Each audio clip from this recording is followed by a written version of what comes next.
안녕하세요. 사연에 빠진 아이 DJ 민영입니다.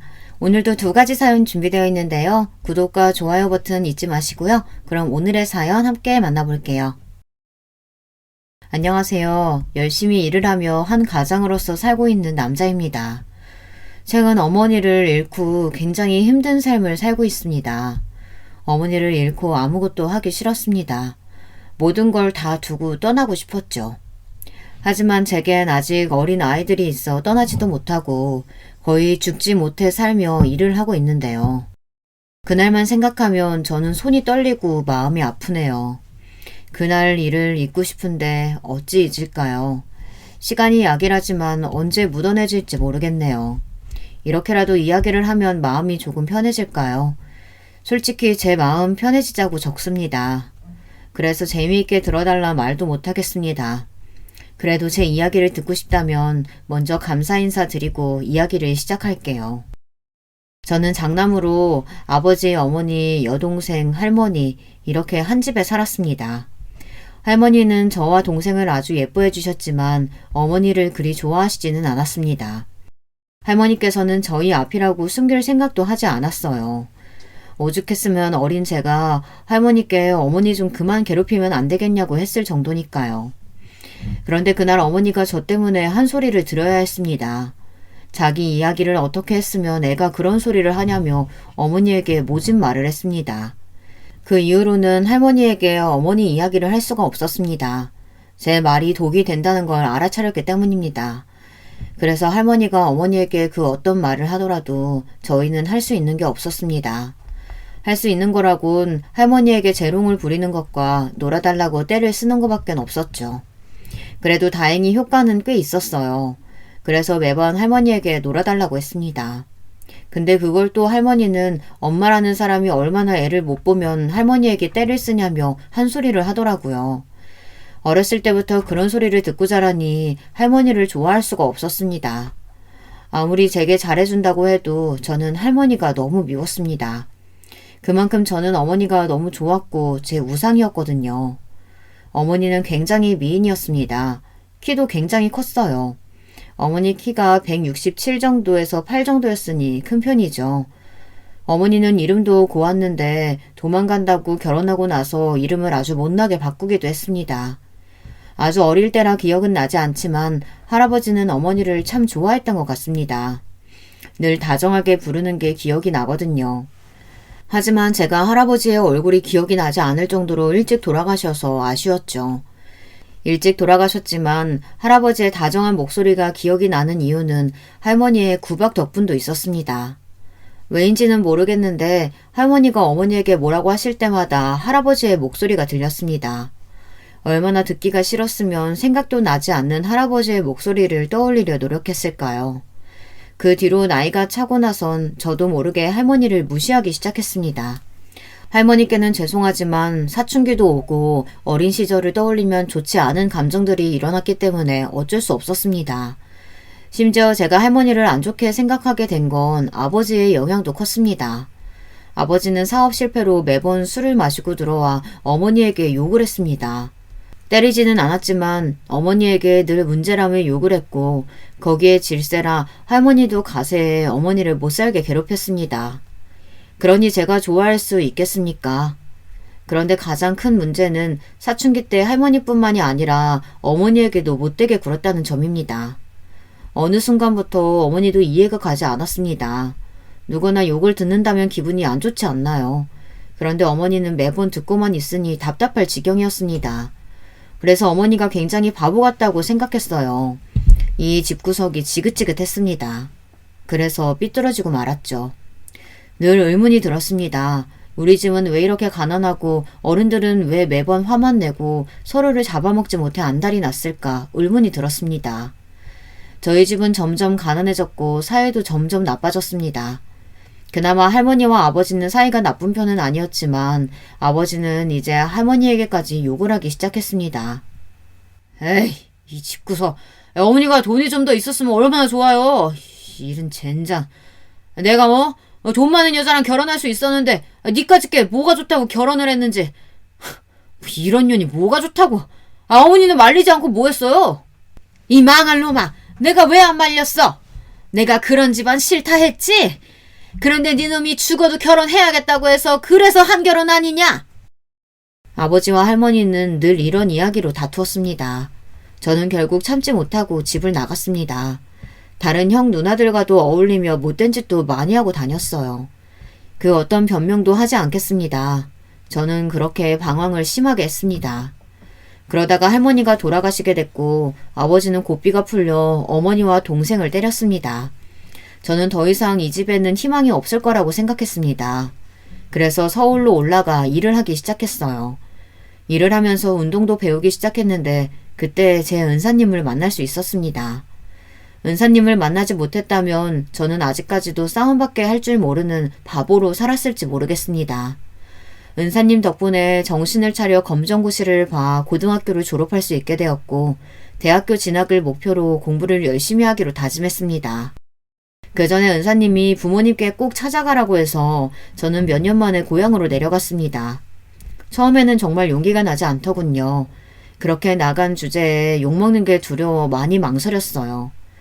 하지만 이때가 아니면 또 언제 찾아갈까 싶어 용기를 내 집으로 찾아갔죠. 그런데 제가 알던 집과는 다르게 생겼더라고요. 이렇게 낡았나 싶었고 집에는 온기라고는 찾아볼 수가 없었습니다. 사람 사는 집이 아니었어요. 저는 옆집 사는 분에게 물어봤습니다. 그러자 그 할머니가 저를 알아보시고는 왜 이제와 왔냐고 막 우시는 겁니다. 무슨 일이냐고 물어봐도 아무 말 하지 않고 그저 울기만 했습니다. 그런데 그때 낯익은 목소리가 들려왔습니다. 어머니의 목소리를 잊을 수가 없었죠. 어떻게 잊을 수가 있겠어요. 그런데 어머니의 모습은 집과 마찬가지로 제가 알던 모습과 굉장히 달랐습니다. 통통했던 어머니의 모습은 없어지고 마르다 못해 깡마른 모습을 하고는 나사 하나 빠진 모습으로 아무 감정 없이 저를 쳐다봤습니다. 저를 욕하지 해도 반기지도 않았어요. 그냥 저를 지그시 쳐다보며 제 이름을 말하고 있었습니다. 하지만 이상하게도 제 이름을 말하고는 있지만 저를 보고 있는 것 같지 않았습니다. 그 모습을 보고는 또다시 옆집 할머니가 울며 제게 이야기를 했어요. 이놈아, 너는 왜 이제 와서는 네 애미 고생이란 고상은 다 하고 남은 자식 하나 보내고 이렇게 힘들게 살았다. 너는 왜 이제야 왔어? 자식을 보내다뇨? 그런데 할머니의 말씀이 조금 이상했습니다. 저희 집에서 자식이라고 해봤자 저랑 여동생 둘뿐이라 남은 자식이라고 해봤자 여동생뿐인데 여동생을 보냈다고 하니 그 말을 듣고 당황했습니다. 어머니, 예진이 시집 보냈어요? 왜요? 아버지가 보냈어요? 시집 보내긴 뭘 보내. 저 세상으로 보냈지 이놈아. 할머니의 말을 듣고 땅에 주저앉고 말았습니다. 여동생은 몇 개월 전 사고로 세상을 떠났다고 했습니다. 아버지는 제가 집을 나가고 난 뒤 얼마 뒤 집을 나갔다고 했고 그렇게 어머니와 여동생과 함께 잘 살고 있었는데 그런 불운이 따라오고 만 것이었죠. 그 후로 어머니는 밥도 먹지 않고 매일 동생을 찾아 나섰다고 했습니다. 그나마 동네 분들이 어머니를 챙겨줘서 다행이지 아니었으면 어머니도 동생을 따라갔을 거라고 했습니다. 어머니는 제 말이 들리지 않는 모양이었습니다. 저는 다시 한 번 더 어머니를 불렀어요. 어머니! 그제야 어머니는 저를 바라봤습니다. 그리고 어머니는 제 이름을 부르며 울면서 저를 안았습니다. 왜 이제 왔어? 엄마가 얼마나 보고 싶었는데. 이놈아, 왜 이제 왔어? 어서 동생 찾으러 가자. 네 동생 추위도 많이 타는데 집에 오지를 않어. 저는 옆집 할머니를 쳐다봤고 할머니는 고개를 절레절레 저으시며 늘 이런 상태라고 이야기를 했습니다. 저는 대학 공부를 위해 서울에 올라간다고 말을 하려고 했지만 그럴 수가 없었습니다. 어머니의 상태를 보고 어떻게 갈 수 있겠습니까? 결국 저는 1년을 고향에서 지냈습니다. 1년 동안 어머니의 상태는 많이 좋아지셨습니다. 어머니와 지내는 동안 공부를 많이 하지는 못했지만 틈틈이 공부도 했고 일도 정말 열심히 해서 대학 등록금도 벌었습니다. 물론 4년 동안 다닐 등록금은 없지만 당장 필요한 생활비와 돈은 검정고시를 하며 모은 돈과 1년 동안 열심히 일한 돈으로 살 수 있었습니다. 그리고 정말 다행인 건 어머니께서 동생이 떠났다는 걸 받아들일 수 있게 되었다는 것입니다. 그래서 저는 1년 전 하지 못했던 말을 하게 되었습니다.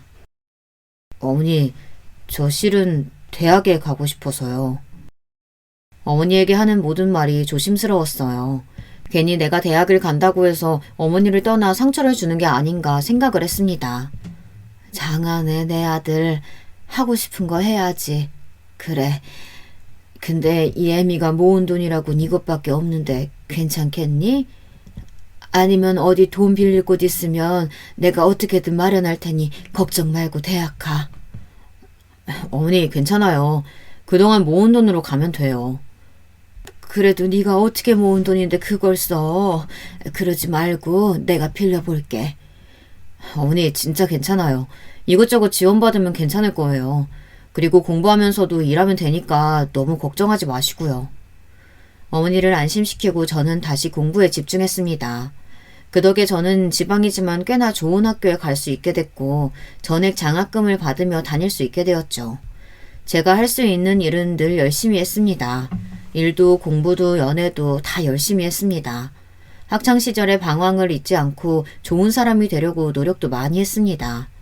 그래서 대학교 때 본 친구들은 제가 방황을 했다고 했을 때 아무도 믿지 않더라고요. 하지만 굳이 안 좋은 모습을 보여줄 필요는 없지 않습니까? 그래서 저는 최대한 얌전한 학생이었던 척을 했습니다. 저의 학창시절과 대학시절은 그렇게 끝이 났습니다. 정말 많은 일들이 있었지만 다시 어머니랑 재회를 한 게 가장 큰 사건이었죠. 뭐랄까, 방황도 심하게 하고 늘 어머니에 대한 안타까움이 있어서 그런지 점점 어머니를 향한 이 마음이 커지더군요. 그래서 저는 어머니를 위하면서 살기로 결심했습니다. 그런 결심을 하면서도 저와 결혼할 사람이 조금 안쓰럽기는 하더라고요. 하지만 어쩌겠어요. 그럼 결혼을 안 하면 되는 거 아닌가요? 저야 결혼을 무조건 해야겠다는 생각은 없었습니다. 다만 어머니가 한 번씩 결혼 이야기를 꺼내면 결혼을 해야겠다는 생각을 가졌을 뿐이었죠. 결혼의 필요성을 느껴 하려고 했던 건 아니었기 때문에 대단한 절실함은 없었습니다. 하지만 제 이상형을 만나고 그런 생각이 싹 사라지더라고요. 선배의 소개로 만나게 됐는데 꽤 괜찮더라고요. 저희는 몇 년의 연애 끝에 결혼을 약속했습니다. 한 가지 문제는 집안 차이가 꽤 나서 걱정이 되었습니다. 우리 집에서 공부 잘하는 사람이 있기 쉽지 않은데 박서방이 아주 복덩이야. 아닙니다. 그렇게 말씀해 주시니 감사합니다. 그러지 말고 결혼 비용은 우리 쪽에서 다 될 테니 부담 가지지 말고 사부인한테도 내가 잘 말해줄 테니까 걱정 말고. 어머니까지 챙겨주시고 감사합니다. 다행히 장인어른과 장모님이 좋게 봐주셔서 결혼을 허락받을 수 있었습니다. 가난하게 자랐는데도 열심히 공부를 해 대단하다고 칭찬을 아끼지 않았습니다. 그리고 결혼 비용은 걱정 말라며 처가에서 다 부담하겠다고 하는 겁니다. 그리고 어머니까지 배려를 해주시니 얼마나 감사하겠어요. 저는 이 결혼은 아주 성공적이라고 생각했습니다. 제 인생은 이제 필날밖에 없다고 생각했어요. 바보같이 말이죠. 그리고 아내와 저희 본가로 갔습니다. 어느 정도 돈을 벌고 나서 어머니에게 이사를 제안했지만 자기는 한평생 살았던 곳에서 살고 싶다며 거절을 하더라고요. 당연히 수리는 했지만 아내가 불편할까봐 걱정했습니다. 처갓집과 너무 비교가 되어 조금 걱정이 되었거든요. 아내는 워낙 잘 사는 집안에서 태어나 걱정을 했거든요. 그런데 아니나 다를까 아내가 불편해하기는 하더라고요. 하지만 고맙게도 어머니에게 내색은 하지 않았습니다. 정말 싹싹하게 어머니에게 친근하게 다가가 먼저 말도 걸고 몸이 먼저 앞서 나갔죠. 그래서 결혼 생활에 대한 걱정은 사실 하나도 없었습니다. 하지만 제 아내가 그렇게 어머니에게 행동할 줄 누가 알았겠습니까? 저희는 달달한 신혼생활을 만끽하고 있었습니다. 그리고 저희는 허니문 베이비로 아들을 얻게 되었죠. 더할 나위 없이 행복했습니다. 이제야 완벽한 행복을 찾은 것 같았습니다. 저는 다짐했어요. 아버지 같은 사람이 되지 않겠다고 다짐을 했습니다. 그리고 어느 날 장인어른께서 제게 따로 연락이 왔습니다. 따로 전화를 할 일이 없는데 전화가 오니 괜히 불안하더군요. 그래, 박서방, 바쁜가? 아닙니다. 무슨 일 때문에? 다른 게 아니고 혹시 자네 따로 병원 차릴 생각은 없나? 내가 투자를 하지. 생각이 있긴 하지만 그래도 이 사람아, 언제 이래서 개인 병원 차리나? 그것도 다 대출 끼고 하는 건데 그냥 내가 해준다고 할 때 감사합니다 하고 받아. 하지만 장인어른, 내가 박서방을 위한 것도 있지만 내 딸 체면을 위해서도 있어. 그리고 우리 집안이 공부머리는 아니지 않은 거 알지 않나? 할 줄 아는 거라고는 몸으로 부딪혀서 장사나 할 줄 알지 뭐가 되겠나? 그래서 얼마나 무시를 많이 받았는데 내가 박서방 덕에 큰 소리 떵떵 칠 수 있고. 그렇게 해주신다면 감사히 받겠습니다. 그래. 그럼 내 나중에 또 연락할 테니 받고. 그렇게 저는 장인어른 덕에 개인 병원을 열 수 있었습니다. 언젠가는 개인 병원을 여는 게 꿈이었는데 이렇게 빨리 실현이 될 줄 몰랐습니다. 가난하게 살던 제가 이런 부귀영화를 누려도 되나 싶다가도 박탈감이 느껴지기도 했습니다. 돈이 있으면 쉽게 꿈을 얻는다는 걸 깨달았으니 굉장히 기분이 묘했습니다. 그래도 저에게는 잘된 일이니 기분 좋게 병원을 차리기로 했습니다. 하지만 병원 개업을 한다는 게 정말 쉽지 않은 일이더군요. 하나부터 10까지 디자인부터 신경을 써야 하고 사람을 뽑는 일 하나하나 신경을 써야 하니 예민해지기 시작했습니다. 하필이면 아내도 둘째가 생겨 예민해져서 싸우기 바빴습니다. 아내는 하던 일마저 그만두고 돈만 쓰기 바빴습니다. 당신 요즘 돈을 너무 많이 쓰는 거 아니야? 스트레스 받는다고 해도 그렇게 돈을 막 써도 되겠어? 누구는 열심히 일하는데 누구는 쓰기 바쁘네. 당신 말 다 했어? 그러는 당신은 우리 아빠 돈 없었으면 병원 열지도 못했잖아. 그러면서 나한테 돈 얘기를 해? 그건 당신을 생각해서 나한테 투자를 하신 거지. 그리고 병원 개업했다고 바로 당신 일 그만뒀잖아. 그럼 내가 계속 일해야 돼? 솔직히 나 일하기 힘들어. 나 어디 가서 누가 아래 있을 사람 아니야. 그냥 당신 사람들처럼 살아보고 싶어서 일한 거 가지고 왜 그렇게 이야기를 해? 뭐? 언제는 자기는 평생 일하고 싶다며. 이런 평범한 생활이 너무 소소하고 행복해서 좋다며. 그때는 내가 미쳤었나 보지. 당신 만나서 낭만에 차 있었나 보네. 그럼 지금은 당신 그런 사람은 아니란 말이야? 그럼 언제까지 내가 낭만에 갇혀있는 사람인 줄 알았어? 나 원래 이런 사람이야. 당신 만나려고 일부러 그렇게 이야기한 거지. 왜? 집안 좋은 의사는 당신 안 만나줄 것 같으니까 돈 없는 의사 골라서 만났나 보지? 내가 언제 그런 말을 했어?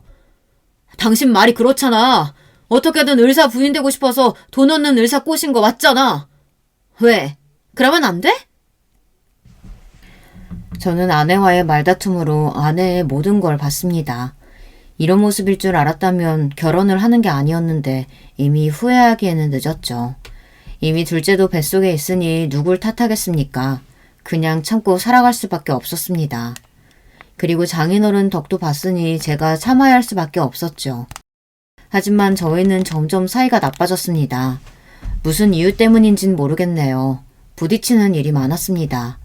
아내의 기분을 풀어보고자 열심히 노력했지만 서로 타이밍이 맞지 않았습니다. 아내의 기분이 조금 괜찮았을 때는 제가 빈정이 상해 맞지 않았거든요. 둘째가 태어나고 다시 괜찮아졌나 싶었는데 제가 바빠져서 집에 있을 일이 없어 아내와 이야기를 할 시간이 없었습니다. 일이 바빠지는 건 참 행복한 일이지만 그만큼 가족에게 신경을 못 써 신경이 많이 쓰였습니다. 하물며 동생 기일이 다가와 어머니를 챙겨드려야 하는데 가지 못해서 마음이 걸렸죠. 그래서 아내에게 조심스럽게 이야기를 했습니다. 혹시 어머니 잠깐 우리 집에 모셔와도 될까? 뭐? 그게 무슨 말인데? 동생 기일이 다가오니까 걱정이 돼서. 휴가 내고 가자니 요즘 바빠서 휴가를 낼 수도 없고 그렇다고 넘기기에는 어머니가 그때만 되면 많이 힘들어 하시니까 그냥 지나칠 수도 없는 거고. 일단 알겠어. 아내의 함숨소리에 저는 예민해졌지만 허락을 해준 것만 해도 다행이라 생각해 뭐라고 하지는 않았습니다. 그래서 동생 기일에 맞춰 어머니를 찾아뵙고 집에 모셔올 수 있게 됐습니다. 그런데 제가 착각을 했을지도 모르겠지만 아내가 어머니를 무시하는 것 같은 느낌이 들더군요. 어머니가 아이들이랑 놀고 있으면 아이를 데려간다든지 첫째에게 들어가서 공부를 하라고 했습니다. 하지만 직접적으로는 안 좋게 대하는 게 아니라서 뭐라고 말을 할 수가 없었습니다. 그런데 어느 순간부터는 아내가 어머니에게 한 소리 하는 걸 들을 수 있었는데요. 여러분은 만약 아내나 남편이 자기 어머니에게 이런 소리를 하면 참을 수 있는지 한번 들어보세요.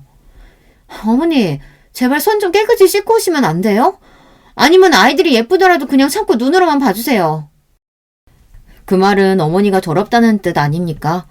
일을 하다 말고 그 말을 듣고는 바로 아내를 데려와 안방에서 소리쳤습니다. 당신, 어머니한테 무슨 말버릇이야? 내가 왜? 아니, 어머니 손 좀 봐봐. 정말 새까매. 당신이 더 잘 알겠네. 그리고 어머니 냄새 나는 거 알아? 제대로 안 씻으니까 그런 거 아니냐고. 저는 아내를 때리고 싶은 마음이 굴뚝 같았습니다. 처음으로 아내의 얼굴이 보기 싫은 순간이었죠. 하지만 아버지처럼 되지 않겠다고 결심을 했기 때문에 아내를 때릴 수 없었습니다. 때린다면 저는 아버지와 같은 사람이 될 것이기 때문에 꾹 참았습니다. 어머니는 평생 시골에서 살아서 그래. 그래서 나는 냄새들 있잖아. 장모님이랑 장인어른이야 매일 케어받고 안 나실 수도 있어. 그런데 있잖아. 그 냄새는 나이 든 사람이면 다 날 수밖에 없는 거야. 좀 더 심할 뿐이지. 그렇다고 깨끗이 안 씻는 것도 아니고. 그리고 어머니 손은 농사하느라 그렇게 된 거야. 집안일하고 하느라서 그렇게 된 거라고. 우리 어머님 누구보다 깨끗한 사람이야. 당신보다 훨씬 깨끗할걸? 당신 이모님 아니었으면 이 집이 깨끗했을 거라고 생각해?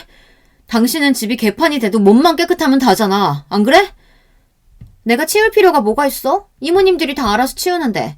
그리고 내 몸만 깨끗하면 된 거 아니야? 아내의 말에 저는 더는 할 말이 없었습니다. 이 사람과 이야기를 해봤자 제 에너지만 소비한다는 생각이 들었습니다. 그래, 알겠어. 근데 다시는 어머니한테 그런 말 하지 마. 그때는 안 참아. 안 참으면? 왜? 그렇게 어머님 소중하게 생각하면 나랑 결혼은 왜 했니? 왜? 어머님이 그렇게 불쌍해? 안쓰러워? 참나, 동생이 죽은 지가 언젠데 아직도 걱정을 하고 있어. 아내는 해서는 안 될 말까지 하기 시작했습니다. 동생 죽은 지도 몇십 년이 지났는데 아직도 그거 하나 못 이겨내고 슬퍼하냐고 하더라고요. 그 말을 듣고 참지 못하고 저는 제 옆에 있던 화장품을 던져버렸습니다. 물론 아내 쪽으로 던지지는 않았지만 화장품이 터지면서 안방 곳곳에 다 묻게 되었고 아내는 놀라서 뭐하는 행동이냐고 소리를 쳤습니다. 그 소리에 어머니도 놀라 방으로 들어오셨고 그제야 저는 정신을 차릴 수 있었습니다. 아내는 저를 한번 보고 어머니를 한번 쳐다보고는 집 밖으로 뛰쳐나갔습니다. 그날 어머니에게 죄송하다고 사과를 드리고 아이들을 달래줘야 했습니다. 아내는 하루 종일 들어오지 않아서 어머니가 아이들을 봐줬습니다. 아내는 이틀 동안 연락이 없었습니다. 하지만 제가 먼저 연락하고 싶지 않았어요. 연락을 하지 않는다면 장인어른이 먼저 전화가 올 거라는 것도 알고 있었지만 연락하고 싶지 않았습니다. 결국 장인어른에게 전화가 먼저 왔고 어쩔 수 없이 장인어른의 전화를 받았습니다. 네, 장인어른. 그래, 나랑 할 이야기가 좀 있지? 죄송합니다. 내가 조서 보내줄 테니까 일 끝나고 거기로 오게. 긴장되었습니다. 결혼을 허락받으러 갈 때보다 더 긴장됐습니다. 왔는가? 죄송합니다.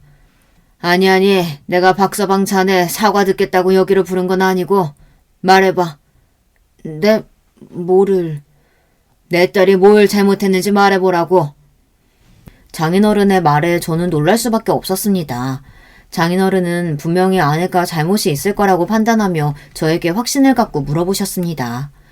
아내가 그 전에 얼마나 사고를 많이 쳤으면 믿음이 없을까 싶기도 하면서 괜히 나를 두고 시험하는 게 아닌가 하는 생각이 들었습니다. 저는 사실대로 이야기를 해야 할지 말아야 할지 고민을 많이 했습니다. 사실대로 이야기를 하면 과연 믿어줄까 고민이 많이 됐고 그렇다고 거짓으로 이야기하자니 왜 이제 와서 말을 바꾸냐고 이야기할까봐 거짓으로 말을 하지도 못했어요. 저는 어쩔 수 없이 모든 사실을 빠뜨리지 않고 이야기를 했습니다. 자네 말이 조금 더 신뢰성이 가네. 어떤 부분이? 아이가 오자마자 박서방이 물건을 던졌다고 울면서 들어오더라고. 하지만 내가 아는 박서방이라면 절대 먼저 그럴 일 없을 거라 얘기했네. 그랬더니 딸이 자기가 말실수를 했다고 했네. 하지만 그것도 다 자네가 잘못해서 그렇다고 제대로 얘기를 해주지도 않고 울고불고 소리만 치길래 이놈이랑은 말이 안 통할 것 같아서 자네를 불렀어. 내 어떻게 된 일인지 자초지종 설명을 듣고 싶어서 불렀지. 저도 잘한 건 없습니다. 그렇다고 바로 화를 내고 물건을 집어던졌으니 죄송합니다. 그래, 그건 분명 잘못한 거긴 한데 내가 오히려 미안하네. 딸이 워낙 곱게 자라서 애가 생각이 짧아. 우리 집도 처음부터 잘 산 건 아니라고 몇 번을 이야기했는데도 돈 걱정해본 적 없는 아이가 뭘 알겠나. 자기는 마냥 특별한 존재라고 생각하는 아이에게 뭐라고 하겠어. 에휴, 사돈이 마음고생이 좀 심했겠어. 내가 정말 미안하네. 걱정과는 달리 장인어른이 먼저 사과를 해주셨습니다. 아내가 얼마나 철부지로 살았으면 그렇게 이야기를 할까요? 장인어른까지 말이 통하지 않는 사람이었으면 앞이 막막할 뻔했는데 덕분에 마음이 누그러져서 다행이었습니다. 하지만 이런 일을 시작으로 어머니에 대한 일로 싸운 적이 한두 번이 아니었습니다. 아내는 저를 보며 답답하다고 했습니다.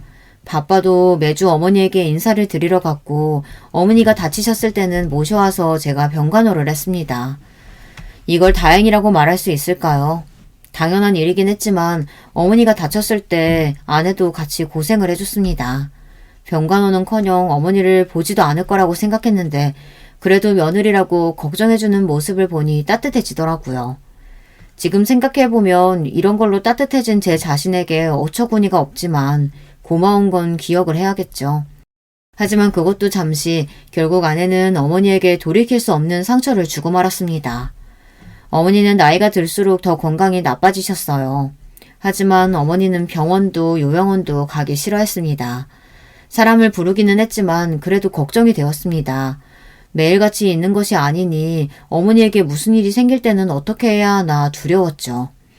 남은 가족은 어머니 한 명뿐인데 어머니마저 세상을 떠난다면 저는 분명 무너지고 말 거라고 생각했어요. 그래서 늘 어머니의 죽음을 생각을 안 할 수가 없었습니다. 어머니가 죽을까 두려워 그것 때문에 정신병원에 가서 진단을 받기도 했습니다. 혹시 여러분 중에서도 이런 비슷한 증상을 가지신 분 있을까요? 어떤가요? 살기 너무 불편하지 않나요? 하지만 더는 이런 문제로 두려워할 필요가 없었습니다. 어머니가 돌아가셨으니 말이죠. 때는 시간이 흘러 동생의 기일이 다가올 그날이었습니다. 어김없이 저는 어머니를 집으로 모셔왔어요. 아내는 이날을 제일 싫어했습니다. 저는 아내가 이해가 가지 않았습니다. 제사를 지내는 것도 아니고 어머니가 구박을 하는 것도 아닌데 싫어할 이유가 있을까요? 물론 시어머니라는 존재가 그렇게까지 달가운 존재가 아니라는 건 알겠지만 그렇게 싫어할 정도로 어머니가 아내에게 피해를 준 것도 없는데 그 정도로 싫어하니 이해가 가지 않았습니다. 하지만 이미 모셔왔으니 어떡합니까? 어머니를 보살펴 드릴 수밖에 없죠. 저는 아내에게 미안하다고 이야기를 하고 조금만 더 고생해달라고 했습니다. 그래도 이날만 되면 어머니가 늘 아프시고 기운도 없으셔서 어쩔 수가 없었어요. 제 마음이 불편해서 놓을 수가 없더라고요. 모처럼 빨리 퇴근해서 다 같이 저녁을 먹을 수 있었습니다. 어머니가 올라오시고 3일째가 되던 날 사건이 터지고 말았죠. 밥을 먹기 전 저와 사소한 말다툼을 해서 아주 예민해져 있었는데 어머니가 제 눈치를 보며 미안하다고 하시더라고요. 미안하다. 바쁜 사람이 나 때문에 괜히 집에 일찍 온 건 아닌가 싶네. 아니에요, 어머니. 괜찮아요. 아시면서 왜 안 내려가세요?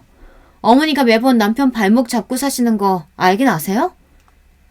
아내는 그 순간 참지 못하고 어머니에게 한 소리 했습니다. 그래? 에휴, 내가 미안해서 어쩌지? 당신 미쳤어? 어머니, 아니에요. 집사람이 예민해져서 그런 소리 한 거예요. 당신 들어가. 왜? 어머니, 솔직하게 이야기할게요. 저 이제 너무 힘들어요. 어머니 간호하는 거 이제 지쳐요. 저는 아내를 붙잡고 안방으로 갔습니다. 당신 지금 그런 소리를 왜 어머니 앞에서 해? 왜?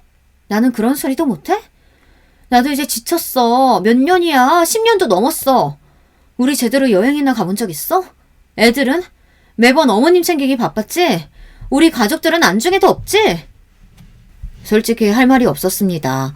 가족을 소중히 한다고 했지만 늘 어머니가 먼저였으니까요. 하지만 어머니의 인생은요. 누가 책임져 줍니까? 저희를 낳느라 그렇게 버려진 인생 저라도 책임져야 하는 거 아닌가요?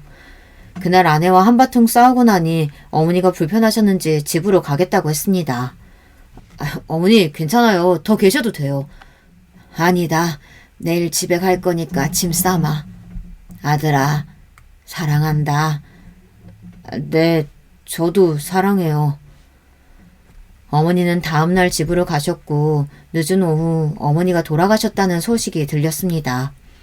어머니의 동네 친구분이 놀러 갔다가 죽은 어머니를 발견했다고 했습니다. 분명 아침까지도 멀쩡하신 분이 돌아가셨다니 믿기지 않았습니다. 어머니는 미리 계획을 하고 계셨던 것 같습니다. 정신없이 어머니의 장례를 다 치르고 저는 어머니의 유서를 볼 수 있었습니다. 그런데 거기에는 충격적인 내용이 담겨 있었습니다. 대충 이런 내용이었어요. 저한테 미안하다 이야기를 하는 내용이었죠. 그리고 아내에 대한 이야기도 적혀 있었습니다. 아들아, 미안하다. 이 어미가 도저히 살 용기가 없구나. 마지막으로 네 모습 봐서 너무 행복했다. 그리고 마지막으로 이렇게 안 좋은 이야기를 하고 가는 게 마음이 편하지는 않지만 말하마. 이제 저 세상으로 갈 건데 내가 숨겨서 뭘 하겠니? 너도 알지?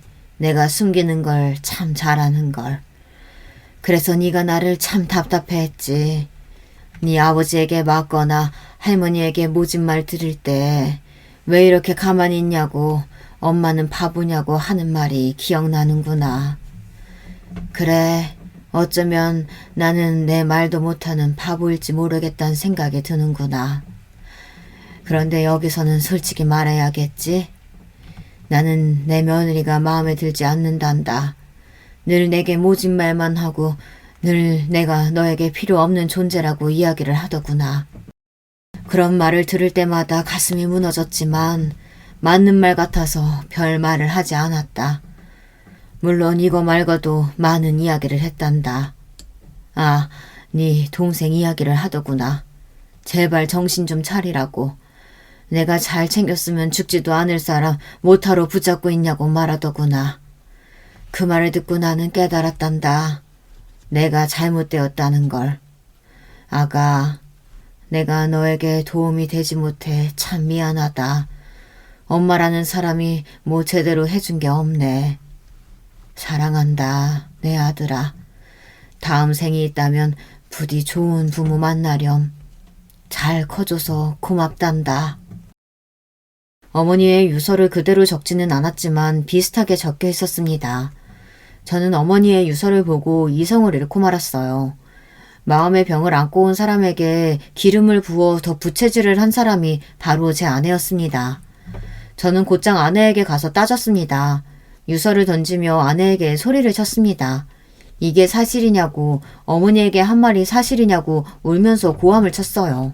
어떻게 그럴 수가 있습니까? 그래도 며느리라는 사람이 이렇게 이야기를 할 수 있습니까? 심지어 제가 저희 집 사정도 다 이야기를 했는데 그런 말이 나올 수가 있을까요? 그런데 아내는 오히려 당당하게 이야기를 하더군요.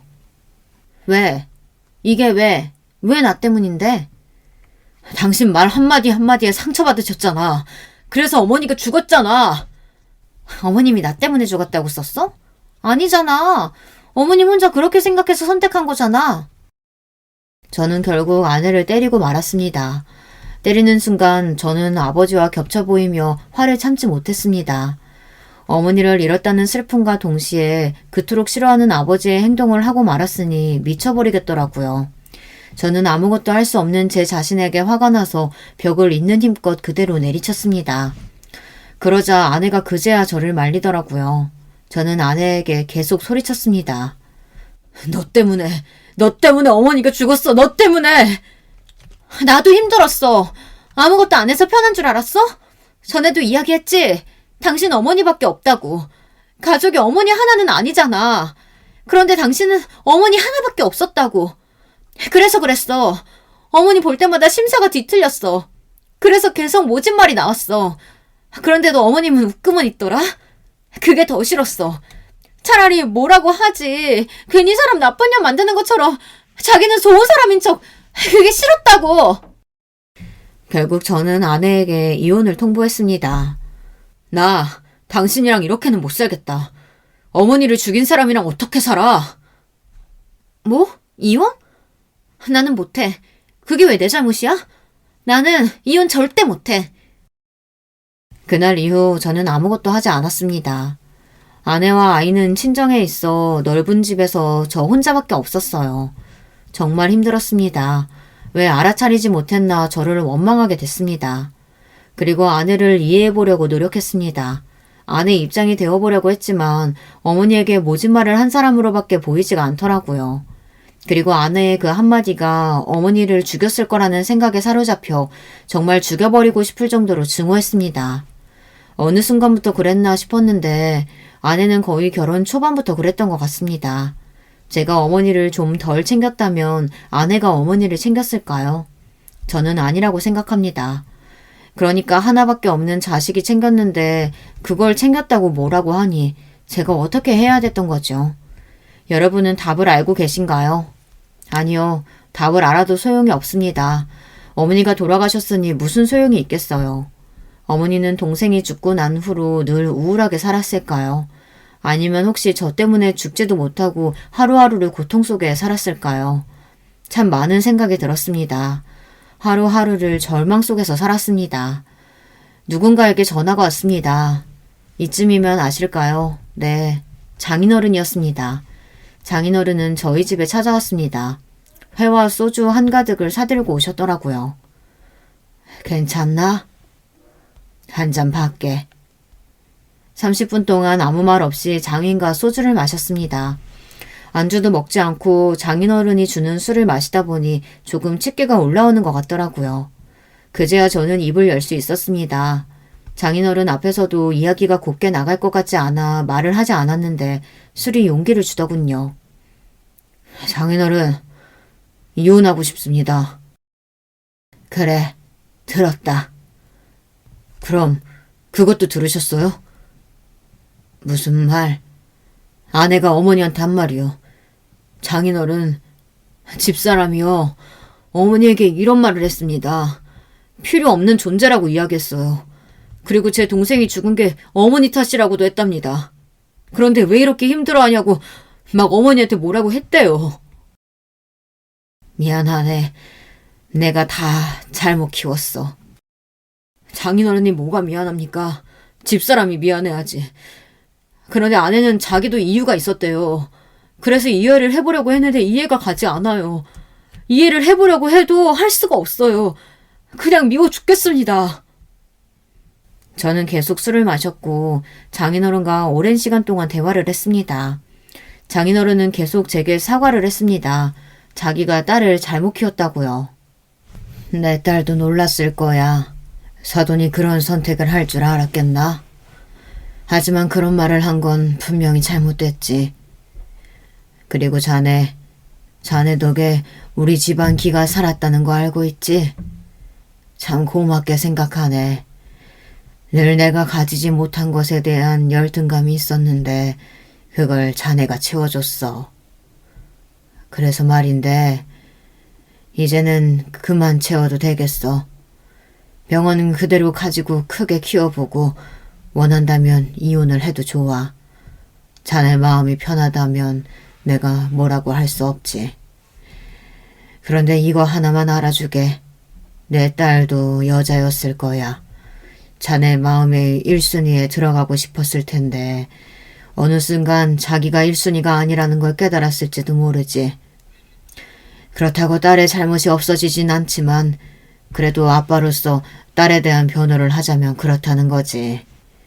용서를 해달라는 건 아니고 그냥 그럴지도 모른다는 걸 알고만 있으라는 거야. 그런데 신기할수록 그토록 이해가 가지 않았던 아내가 조금은 이해가 가기 시작하더라고요. 하지만 거기까지였습니다. 그래도 아내를 용서할 수는 없었습니다. 이혼은 아직 아닌 것 같은데 이대로는 못 살겠다. 나도 모르겠어. 그래. 아이들 잘 부탁해. 가끔 내가 아이들 보러 갈게. 당신 미안한 마음 조금이라도 있어? 그럼 내가 아무 생각이 없을까 봐? 나도 그 정도 감정은 있어. 그런데 나도 어머님이 그렇게 될 줄은 몰랐어.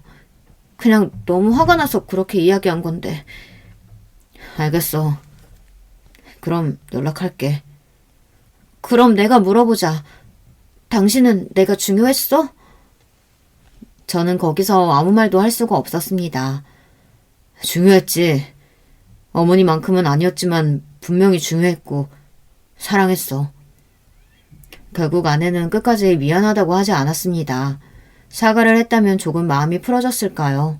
아내와 저는 이혼은 하지 않았지만 서로 각자 살아보기로 했습니다. 아이들은 제가 맡기로 했고 가끔 아이들이 엄마를 찾을 수 있으니 서로 연락은 하고 지내자고 했어요. 그렇게 저는 제 결혼 생활이 끝이 난 줄 알았습니다. 하지만 몇 달이 지나고 나서 누가 저희 집 문을 두드리더군요. 여보!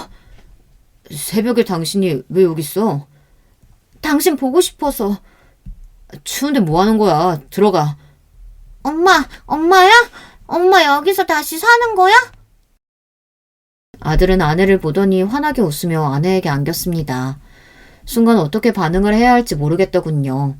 아직까지 아내의 얼굴을 보는 게 그리 반갑지는 않은데 아내의 얼굴을 보기만 하면 어머니가 떠올라서 죽고 싶다는 생각만 드는데 아이들은 자기 엄마라고 환하게 웃는 모습을 하고 있으니 속이 뒤틀렸습니다. 왜, 우리 아들 엄마랑 아빠랑 같이 살고 싶어? 응, 당연하지. 나는 엄마 아빠가 사이좋게 지내는 모습 보고 싶어. 아들의 말에 어릴 적 제 모습이 떠올랐습니다. 그러다 웃음이 나고 말았어요. 결국 아버지 같은 사람이 되었나 싶었습니다. 다른가요? 글쎄요. 아이들 입장에서만 봤을 때는 못된 아버지라고 생각을 하지 않을까요? 아내는 자연스럽게 집 안에 들어왔습니다.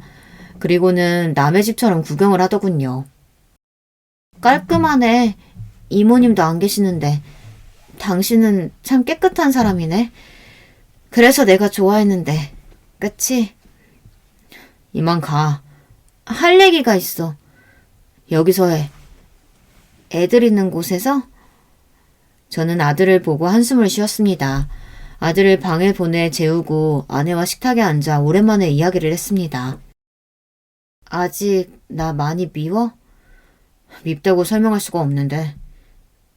여보, 내가 잘못했어. 진짜 너무 잘못했어. 나 한 번만 용서해주라. 그런데 갑자기 아내가 무릎을 꿇더니 눈물을 뚝뚝 흘리며 용서를 구하더라고요. 너무 당황했습니다.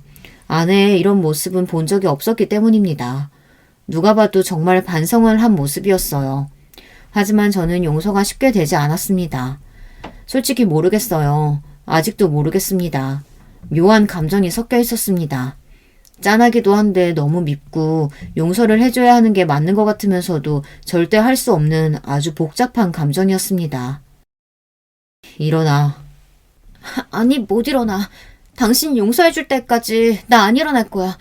나 진짜 반성 많이 했어. 내 말 한마디 때문에 어머님이 그렇게 힘들어할 줄 정말 몰랐어. 질투가 났어. 그래서 그렇게 이야기한 거야. 그리고 동생 이야기한 거 정말 미안해. 그 말을 하면 안 됐는데 나도 모르게 욱해서 해버렸어. 미안해. 진짜 잘못했어, 여보. 아니, 용서해달라고 안 할게.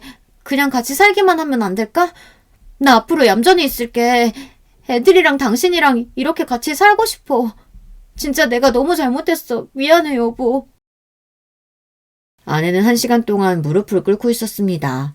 아무 말도 하지 않고 아내는 고개를 숙이며 울고 있었고 저는 창밖을 바라보고 있었어요. 그리고 저는 아내에게 한마디 했습니다. 알겠으니까 일어나. 정말? 나 용서는 아니지? 그냥 봐주는 거야?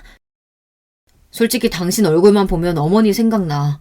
당신 그거 생각나? 내가 어머니 이야기 해준 거? 제가 아내와 사귈 때 어머니에 대한 이야기를 한 적이 있었거든요. 저한테는 어머니가 정말 중요한 사람이라고 이야기했었죠. 기억 안 나지? 우리가 사귈 때 이야기했는데 나한테는 어머니가 정말 중요한 사람이라고 이야기했었잖아. 그때 당신이 알겠다고 그런 일이 있었는지 몰랐다고 울면서 이야기했는데 기억 안 나? 그때 술을 너무 많이 마셨나? 네, 그것도 제 잘못이기는 했습니다. 어머니 이야기를 할 때마다 마음이 아파서 술을 마시고 할 수밖에 없었거든요. 그런데 아내도 술에 취해 있다는 걸 저도 까맣게 잊어버린 겁니다. 당연히 아내에게 이야기했으니 알 거라고 생각했어요. 그런데 거의 모르는 사람과 마찬가지였더니 충격을 받았습니다. 하지만 어쩌겠습니까? 이미 지나간 일인데, 그렇죠. 어머니 이야기를 마무리하고 저희는 앞으로 어떻게 살 것인가에 대해 이야기를 했습니다. 그리고 저는 가족을 위해서는 열심히 살 수 있지만 한 사람으로서 뭔가를 바라지는 말라고 했습니다. 가장으로서는 열심히 노력하겠지만 남자로서 해줄 수 있는 건 없다고 했죠. 아내도 수락을 했고 저희는 다시 합쳤습니다. 여러분, 이게 잘한 행동일까요? 저는 아직도 모르겠습니다. 용서를 해줘야 하는지 아니면 이혼을 해야 할지, 아직 아내를 사랑하기 때문에 이혼을 하지 못하는 걸까요? 아니면 아이들 때문에 이혼을 하지 못하는 걸까요? 어떻게 해야 될까요? 아직도 답을 찾지 못했습니다. 아니면 이대로 정말 시간이 흐르기만을 기다려야 할까요? 저도 이제는 모르겠습니다. 어머니에 대한 죄책감이 너무 심했을까요? 여러분, 제가 어떻게 해야 좋을까요? 이렇게 제 이야기는 끝이 났습니다. 이 글을 적으면 조금 시원해질 거라고 생각했는데 조금 더 힘든 건 기분 탓일까요? 다시 한번 제 이야기 들어주셔서 감사합니다. 마지막에 너무 여러분께 많은 걸 물어봤을까요? 제가 어머님에게 잘해드렸다면 이런 고민을 하지도 않았겠죠. 여러분은 저처럼 후회하지 마시고 부모님에게 잘 대해드리세요. 물론 저처럼 후회하시는 분도 계시겠죠. 소중한 시간 내어 들으셨을 텐데 괜히 처진 게 아닌가 걱정이 드네요. 저처럼 부모님을 잃고 슬퍼한 사람들이 많을 거라 생각이 듭니다. 다들 어떻게 극복하셨는지 아니면 아직도 슬픔을 품고 살고 계시는지요. 많은 사람들이 글을 적어주셨으면 좋겠네요. 그럼 이만 제 이야기를 마치도록 하겠습니다.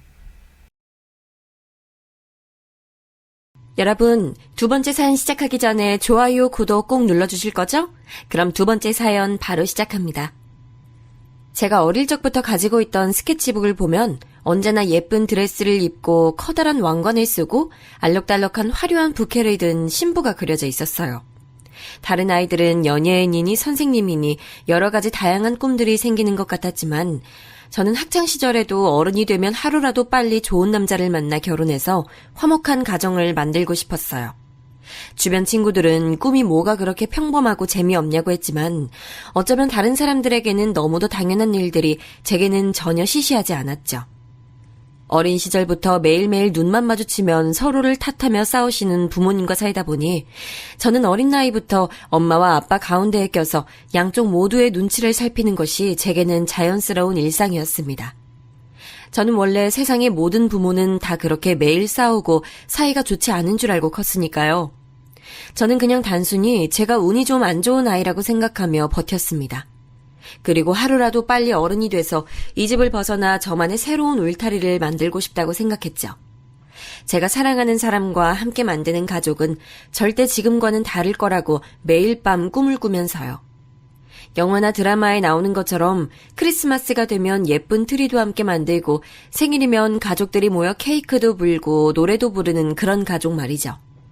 제가 매일 밤 이런 상상으로 잠에 들었다는 사실을 부모님이 아신다면 제게 조금은 미안해하실까요? 아니면 이마저도 서운해하실까요? 부모님, 각자의 힘든 사정이 있다는 것 정도는 하도 귀가 닳게 들어 잘 알고 있었지만 어쨌든 제 마음속으로는 항상 그런 가정을 꿈꾸고 있었습니다. 그리고 저와 비슷한 꿈을 꾸고 있는 남자를 만나게 된다면 그때는 주저하지 말고 결혼부터 하겠다 다짐했죠. 저는 학창시절 공부나 운동은 물론이고 친구들과 어울려 다니는 것도 별로 흥미가 없었어요. 엄마가 그런 건 막상 어른이 되면 아무 소용없다는 말을 매일같이 귀에 딱지가 붙도록 하셔서인지는 모르겠지만 언제부턴간 저도 다 맞는 말 같더라고요. 그러다 보니 저는 학교가 끝나는 대로 집에 들어와 청소며 빨래를 하는 건 일상이었고 고등학교 때는 반찬까지 혼자 만들어 먹을 수 있을 정도로 실력이 늘었습니다. 그런 것도 나름 조기 교육이라고 나중에 어른이 되고 보니 나름 쓸모는 있었습니다. 물론 아무리 제 꿈이 가정도 워낙 집안 형편이 좋지 않은 집에 외동딸로 태어났으니 성인이 돼서도 집에서 집안일만 하고 있을 순 없었습니다. 먹고 살기 위해 집에서 멀지 않은 호텔에 호텔리어로 취직을 했어요. 매일 새로운 사람들을 만나고 친절하게 돕는 서비스직이 생각보다 제게 잘 맞았습니다. 그리고 제 첫 직장인 호텔에서 바로 남편도 만나게 됐어요. 남편을 처음 만났을 땐 그냥 나이 많은 노총각 지배인이라고만 생각했습니다. 그런데 일찌감치 부모님에게서 독립해 나와 오랫동안 혼자 살아온 남자다 보니 모든 생활을 회사 내에서 해결하더라고요. 항상 밥도 회사에서 대충 때우고 셔츠며 유니폼도 모자라 개인 의류에 속옷까지 호텔 내 세탁소에 돈까지 내면서 맡기더라고요. 그렇게 생활하시면 생활비가 꽤 들겠는데요? 너무 아깝지 않아요? 하루 종일 일만 하다가 집에 들어가면 완전히 녹초라 손도 까딱할 힘이 없어서요. 그래도 조금만 부지런하게 하면 지금 쓰시는 지출의 반은 줄일 수 있을걸요? 와, 반이나요? 그게 가능해요? 저는 학교를 다니면서도 항상 바쁜 엄마를 대신해 집안일을 도맡아 하다시피 해왔으니 제게는 나름 노하우라고 할 수 있는 살림 팁들이 꽤 있었죠. 빠른 시간 내에 큰 효과를 볼 수 있는 청소 팁이나 일주일 빨래 루틴 같은 거요. 잔소리 같아서 듣기 싫을 수도 있는데 당시 지배인님이자 예비 제 남편은 제 얘기를 아주 집중해서 들어주더라고요. 그렇게 저희 두 사람은 공감대가 형성되자 어느새 자연스레 가까워졌어요. 그리고 언제부턴가 남편은 저를 볼 때마다 항상 외롭다는 말을 입에 달고 살며 항상 집에 들어가기 싫다고 말했죠. 난 하루라도 빨리 단란한 가정을 만들고 싶어. 지배인님은 결혼 생각 없는 줄 알았는데요? 주변에서 들어오는 소개팅이나 선도 다 마다하시고 항상 일만 열심히 하시길래 결혼 생각은 아예 없으신가 보다라고 생각했던 지배인님이 한 회식 자리에서 우연히 하신 말에 저는 의외다 싶었습니다. 퇴근하고 집에 들어갔는데 집은 딱 깨끗하게 정돈되어 있고 맛있는 찌개 냄새가 솔솔 나면 얼마나 행복하겠어. 애들이 아빠 하면서 달려오면 완전 최고지. 그게 뭐예요? 밥 해주고 청소해줄 여자가 필요해서 결혼하고 싶으신 거예요? 에이, 꼭 그런 뜻이 아니라 난 아무리 해보려고 노력해도 집안일이 너무 어렵더라고. 가족을 위해 매일 헌신하는 가정주부들, 난 진짜 존경한다니까? 그런 다정한 여자랑 결혼하고 싶은 거지. 다른 여자 직원들은 지배인님의 말이 이해가 되지 않는다고 했지만 전 어쩐지 그 말에 공감이 됐습니다. 저도 단란하고 안정적인 가정을 만들기 위해서는 부모가 각자의 자리에서 각자의 역할에 충실해야 한다고 항상 생각하고 있었으니까요. 저는 어쩐지 그날 이후로 지배인님에게 더 마음이 갔습니다. 그래서 저는 제 호감을 적극적으로 표시하고 싶다는 생각에 실력을 발휘해 매일 도시락을 만들었어요. 그리고는 회사 점심시간에 종종 함께 나눠 먹곤 했습니다. 그렇게 사소한 도시락 하나로 시작된 저희 두 사람은 어느새 연애를 시작했습니다. 남자친구의 나이도 적지 않았으니 저희는 자연스레 결혼 이야기를 하게 되더라고요. 그러다 남자친구의 어머니께서 오랫동안 암으로 고생하셨다가 몇 년 전 기적적으로 완치가 되어 몇 개월에 한 번씩 서울 병원에 검사를 하러 오시는데 안 그래도 저에 대해 너무 궁금해하신다며 이번에 올라오시면 한번 인사를 드리는 게 어떻겠냐고 제 의사를 묻더라고요. 저는 당연히 그러겠다고 했고 남자친구의 부모님이 병원 검사를 받고 나오실 때쯤 병원으로 모시러 가 함께 식사를 했습니다. 저를 반갑게 맞이해 주신 어머님과 아버님은 인상이 너무나도 좋으셨습니다. 그리고 오랫동안 투병을 해오셨다고 하기엔 너무나도 밝아 보이셨죠. 그리고 저희 부모님과는 너무도 다르게 두 분 사이가 좋아 보이셨어요. 지금까지 제가 꿈꿔왔던 바로 그런 가족의 모습이었어요. 아무래도 가장 힘든 시기를 가족이 함께 똘똘 뭉쳐 잘 헤쳐나가서인 것 같았어요. 저는 식사를 하는 내내 마음이 너무 좋았습니다. 남자친구의 훌륭한 성품도 다 부모님을 닮아 그런 것이라는 생각에 이 남자에 대한 확신이 섰죠. 그렇게 저는 10살이 넘는 나이 차이를 무릅쓰고라도 남자친구와 결혼을 하겠다 마음을 먹었습니다. 하지만 저희 부모님께서는 지금이야 젊고 된통 콩깍지가 씌어서 모르겠지만 몇 년 살다 보면 분명 후회하게 될 거라며 결혼을 반대하셨어요. 하지만 그렇게 제 남자친구를 마음에 들어하지 않으셨던 저희 부모님께서는 제 남자친구가 결혼 허락을 받기 위해 인사를 오던 날 남자친구의 아버님께서 증조부에게 물려받은 땅과 건물이 꽤 있으시다는 말 한마디에 바로 말을 바꾸셨습니다. 처음엔 외아들인 것도 마음에 걸린다고 하셨으면서 이제는 외동아들인 게 더 마음에 드신다네요. 그리고 곧바로 진행된 상견례 자리에서 저희 예비 시부모님께 하신 말씀에 저희 부모님은 너무 좋아 입이 쩍 벌어지셨어요. 저희가 결혼을 하게 되면 곧바로 호텔 근처에 아들 명의로 아파트도 사주시고 가지고 계신 오피스텔 중 하나를 제게 결혼 선물로 주시겠다고 하셨습니다. 당연히 저는 부담이 돼서 거절하려고 했지만 어차피 나중에 다 주게 될 것을 미리 주는 것뿐이니 어른들의 성의를 거절하지 말라고 하셨죠. 그렇게 저는 25, 꽃다운 나이에 결혼식을 올렸습니다. 꿈에도 없던 40평대 아파트와 서울 중심가에 떡하니 위치한 오피스텔까지 갖게 되면서 말이죠. 그렇게 저는 제가 꿈꿔왔던 행복한 결혼 생활에 푹 빠진 채 매일매일 즐겁게 보내고 있었습니다. 그러던 어느 날이었어요. 마침 남편과 제가 둘 다 쉬는 날이라 늦게까지 늦잠을 자려고 알람도 맞추질 않은 채 잠을 자고 있는데 아직 해도 뜨질 않은 이른 시간에 누군가 저희 집 초인종을 누르더라고요. 누구세... 엄마? 화면에 비친 얼굴은 다름 아닌 저희 엄마였습니다. 이른 시간에 연락도 없이 집에 찾아온 엄마의 행동이 저도 당황스러웠지만 계속 이대로 멍하니 서 있을 수만은 없어 저희 부부는 세수도 할 겨를 없이 현관문부터 열어드렸어요. 아유, 무거워.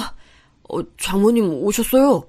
아우, 자네 뭐하나? 어른이 무거운 걸 들고 왔으면 곧바로 짐부터 받아야지. 양손에 바리바리 들고 온 반찬을 바닥에 툭 내려놓은 엄마는 다짜고짜 남편에게 싫은 소리부터 하셨습니다. 잠자다 봉변을 당해 놀란 건 저희였는데 말이죠. 연락도 없이 웬일이야? 엄마가 딸네 집에 오는데 무슨 연락을 하고 와? 그런 게 아니라 여기 나만 사는 집 아니잖아. 저는 주변에 결혼한 언니들이 시어머니가 연락도 없이 신혼집에 들이닥치면 그것처럼 당황스러운 일이 없다는 얘기를 들었을 때도 이해가 되질 않았습니다. 아무리 당신들의 자식이 사는 집이라고 하더라도 이제는 아들만 혼자 사는 집도 아닌데 어떻게 연락도 없이 들이닥칠 수 있을까 싶었죠. 그런데 생각지도 못했던 엄마가 그런 행동까지 아무렇지 않은 얼굴로 하시니 저는 더 당황하지 않을 수가 없었습니다. 어머님, 식사는 하셨어요? 남편은 제게 장모님이 멀리서 오셨는데 얘기는 나중에 하고 식사부터 챙겨드리자며 주방으로 들어가더라고요. 엄마가 만들어 오신 반찬과 제가 해둔 찌개까지 살뜰히 데펴 금세 상을 차렸더라고요. 남편의 행동에 저는 괜스레 더 미안해졌습니다. 저야 평소 엄마의 막무가내 행동과 말투에 익숙해져 있었지만 남편은 처음 겪는 일이었을 테니까요. 아버님은 왜 같이 안 오셨어요? 그 인간이 딸내미 볼낯이 어디 있다고 여길 와?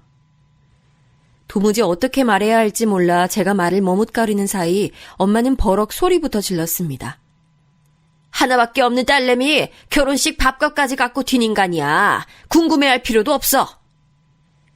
결혼식 당일 식이 나고 하객 식사 비용을 결제하려고 보니 축의금은 어디에도 보이질 않았습니다. 접수대에서 축의금을 받아주신 친척분들께서는 분명 가방에 다 정리를 해서 저희 친정 아버지께 전달해드렸다고 하셨지만 축의금 가방도 아버지도 웨딩홀 안 어디에도 보이질 않았습니다. 그리고 잠시 뒤 아버지는 급하게 쓸 돈이 있어 그런 거라며 좀 이해해달라는 메시지 달랑 하나 제게 보내뒀더라고요. 원래부터도 자기 멋대로인 거야 진작부터 잘 알고 있었지만 이렇게까지 할 거라고는 생각지도 못했습니다. 이런 사실을 남편에게 말해야 하나 말아야 하나 신혼여행을 하던 중에도 내내 저는 고민이 많았지만 생각하면 생각할수록 얼굴이 뜨거워질 정도로 너무 창피해서 남편에겐 도저히 말을 꺼낼 수가 없더라고요. 내가 정말 네 아버지 때문에 못 산다니까. 아이 다 늙어서 사업은 또 무슨 사업을 한다고. 그때까지만 해도 엄마가 아침부터 신혼집에 들이닥치신 이유가 아빠 때문에 속상한 마음을 하소연할 곳이 필요해서였나 보다 싶었는데 알고 보니 그 이유만으로 오신 것 같진 않더라고요. 뜬금없이 저희 시부모님께서 주신 오피스텔 얘기를 꺼내시더라고요. 근데 그 오피스텔 엄청 올랐다더라. 너 알고 있었어? 안 그래도 얼마 전 시아버지께서 오피스텔 가격이 말도 안 되게 부쩍 올랐다고 하시며 우리 며느리가 복이 많아 그런 것이라고 하셨다고 남편이 말하자 엄마는 남편의 말에 기다렸다는 듯 덥석 무조건 아파트부터 사라고 부추기시더니 그 집에 자신이 들어가서 살면 안 되겠냐고 하셨습니다. 저는 원래 제 것이 아니었고 시부모님께서 주신 것인데 엄마가 제멋대로 말씀하시는 게 이해가 되질 않아 남편 보기 민망했습니다. 그래서 아직 결정된 게 없다고 저는 딱 잘라 말했어요. 아이고, 그 고생해서 키워놨더니만 기껏 한다는 소리 봐라. 안 그래도 이쯤 되면 꼭 나오는 엄마의 전용 레퍼토리가 왜 안 나오나 했습니다. 제가 조금이라도 서운한 소리를 하면 항상 래퍼라도 된 것처럼 다다다다 쏟아내는 엄마 전용 대사가 있었거든요. 저를 낳고도 산후조리 한번 제대로 하지 못한 채 저를 포대기로 등 뒤에 업고 남의 집 파출부 일을 해주러 다니기까지 했다는 이야기를 시작으로 국밥집, 족발집 할 것 없이 서울 시내의 식당이라는 식당은 자신이 다 설거지를 해주러 다녔다는 이야기까지 나와야만 이야기가 끝이 났습니다. 저는 그날 엄마가 돌아가신 후에도 은근 남편의 눈치가 보였습니다. 하지만 남편은 누가 봐도 좋은 남자였습니다. 요즘은 남자들도 다 야가서 잘나가는 처갓집을 바란다던데 저희 남편은 아무것도 가진 것 없이 가난하기만 한 저를 있는 그대로 사랑해줬죠. 심지어 제가 봐도 부족하기만 한 저희 부모님까지도 다 이해해주면서요. 저는 지금까지 살아온 중에 남편과 함께한 이 몇 개월이 제게는 가장 안정적이고 행복한 시간이었습니다. 남편과 함께 있으면 아무 걱정이 없었거든요. 결혼하기 전에는 매일매일이 너무도 숨이 막혔으니까요. 자유로운 영혼의 소유자였던 아버지 같은 남자와 평생을 살다 보니 누구보다도 억척스러워지신 어머니, 두 분 다 제가 너무도 사랑하는 제 유일한 가족이었지만 때론 어린 제가 감당하기엔 버거웠어요. 아버지는 저와 어머니를 너무도 사랑한다고 하시면서도 가장의 의무보단 자신의 행복이 먼저인 사람이었죠. 한 번은 중학교 때 있었던 일입니다. 저는 급식비를 내지 않았다는 이유로 교무실에 불려간 적이 있었어요. 오늘 당장 집에 가서 부모님께 말씀드려. 급식비 안 내면 내일부터 점심 못 먹는다고. 저는 너무 창피해서 집에 오자마자 아빠를 붙잡고 울먹였습니다. 내일까지 꼭 급식비를 내야 한다고요. 안 그러면 나만 급식을 못 먹게 생겼다고요. 그런데도 저를 그렇게 사랑한다던 아버지는 어린애 달래듯 제 입에 작은 사탕 하나를 물려주시고는 커다란 가방에 짐을 싸고 계셨습니다. 아빠가 이번에 가면 돈 많이 벌어올게. 뭐야, 아빠 또 어디 가? 우리 딸 아빠 꿈이 뭔지 알지? 아빠 꿈? 비행기 타는 거? 그래, 우리 딸도 미국 알지? 미국은 우리나라보다 엄청 부자야. 아빠가 거기 가서 돈 많이 벌어올 테니까 엄마 말 잘 듣고 있어. 그럼 내 급식비는? 미국이고 뭐든 간에 저는 지금 당장 제 급식비가 훨씬 더 급했습니다.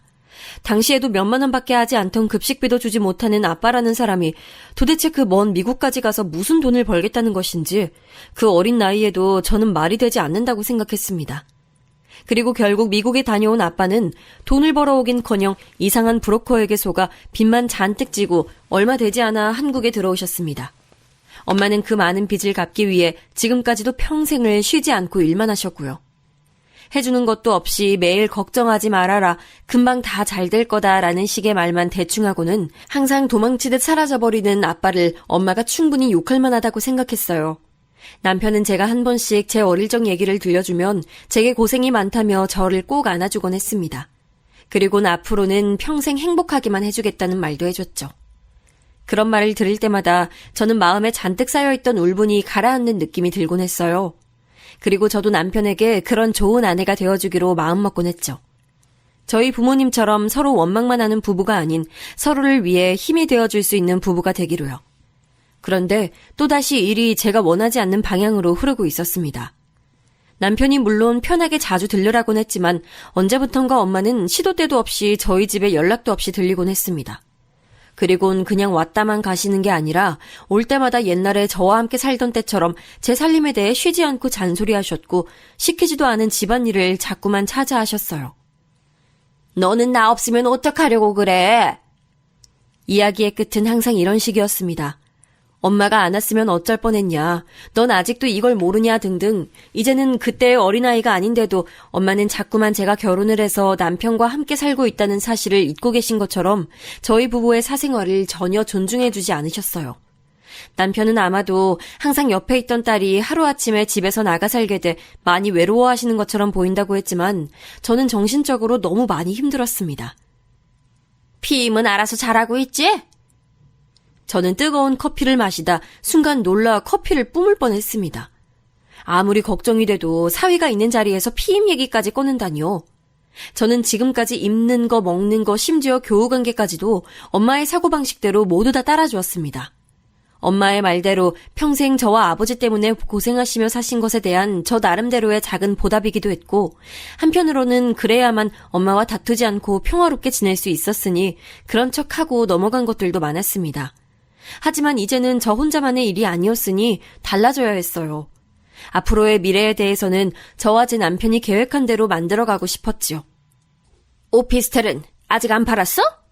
엄마, 그건 우리가 알아서 할게.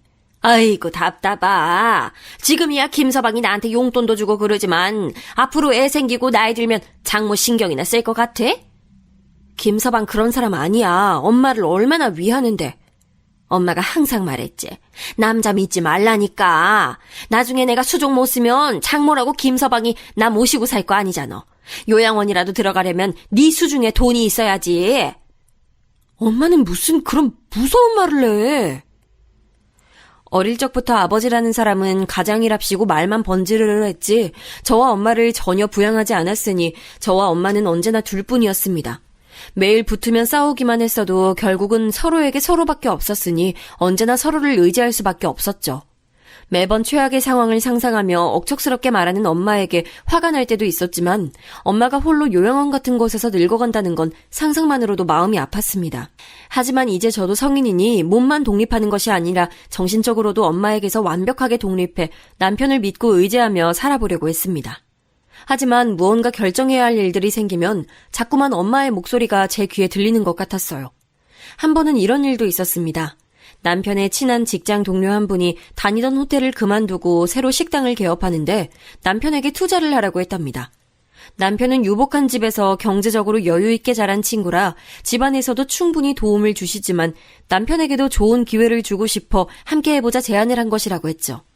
남편은 지금 당장 직장을 그만두겠다는 것도 아니었고 자신이 총각 때부터 모아둔 돈과 퇴직금을 미리 좀 당겨받아 투자하고 싶다고 했습니다. 저는 마음으로는 남편의 생각을 충분히 응원해주고 싶었고 도움도 주고 싶었지만 어쩐지 머릿속엔 자꾸만 엄마의 말이 정신없이 돌아다녔습니다. 그리고 굳이 알리지 않아도 될 일이었는데 저는 어느새 엄마에게 고민을 토로하며 조언을 구하고 있었어요. 돈도 어차피 다 김서방 돈인데 내가 이래라 저래라 하는 건 웃기겠지? 어차피 다 김서방 돈이라는 게 어딨어. 결혼했으면 무조건 다 공동이지.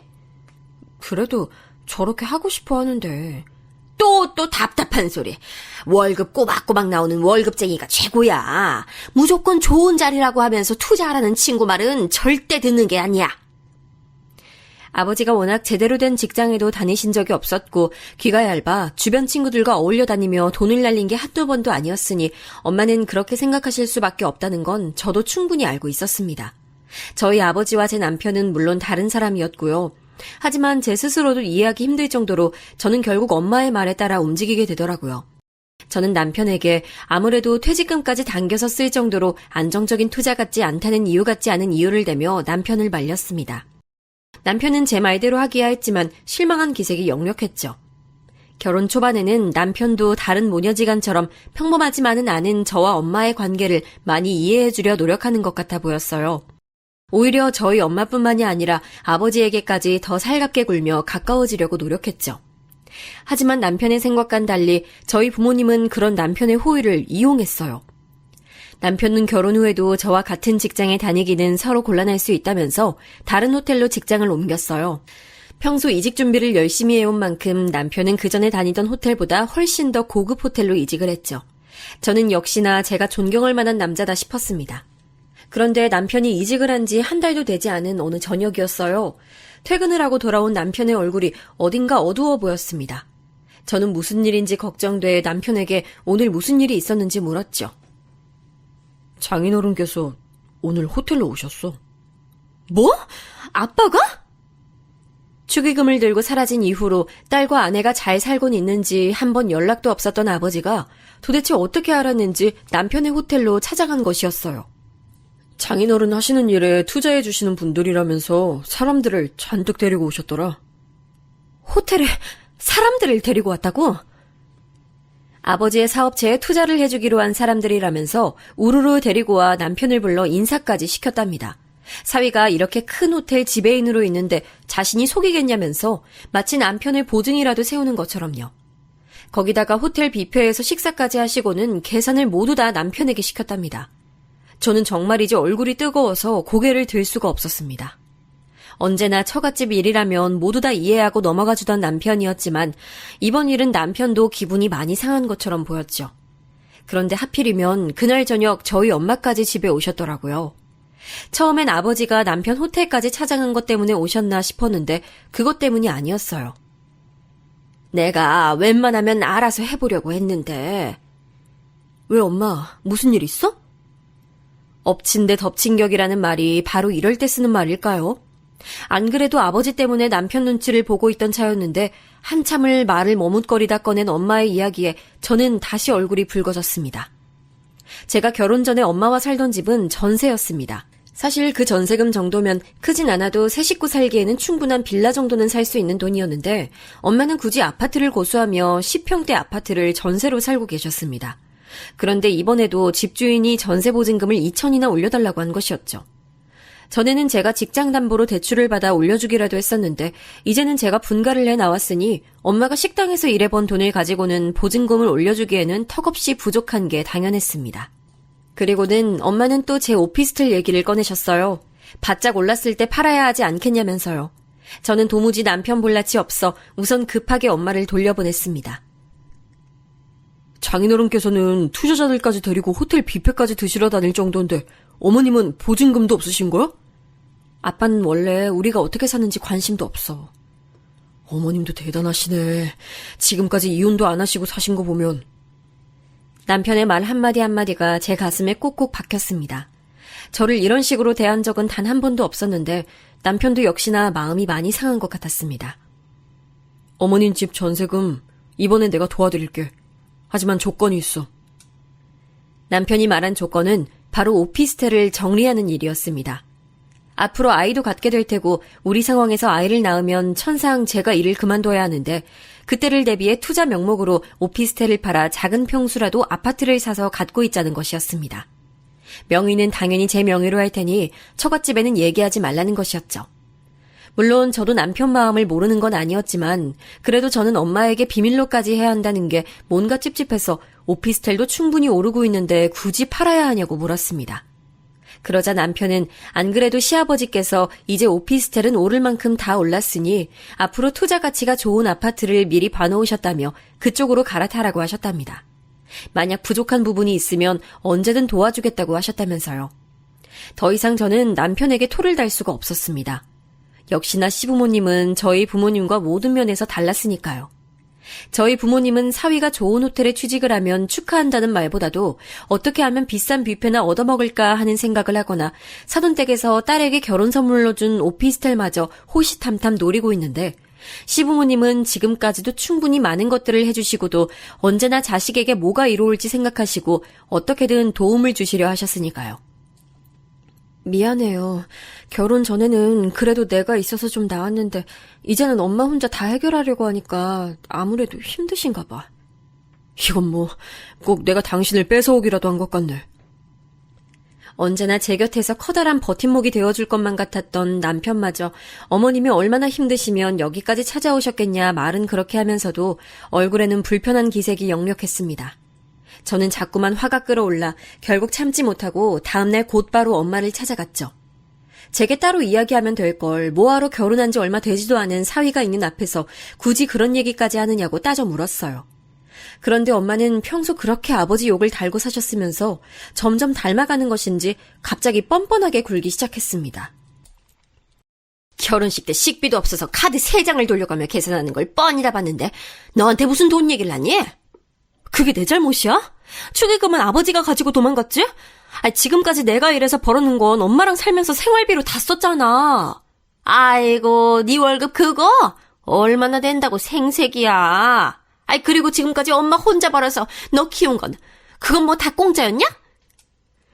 저는 너무 기가 막혀서 아무리 그래도 어떻게 사위에게 보증금 얘기도 모자라서 자꾸만 부모님께서 주신 재산을 팔아라 말아라 간섭을 하느냐고 쏘아붙였습니다.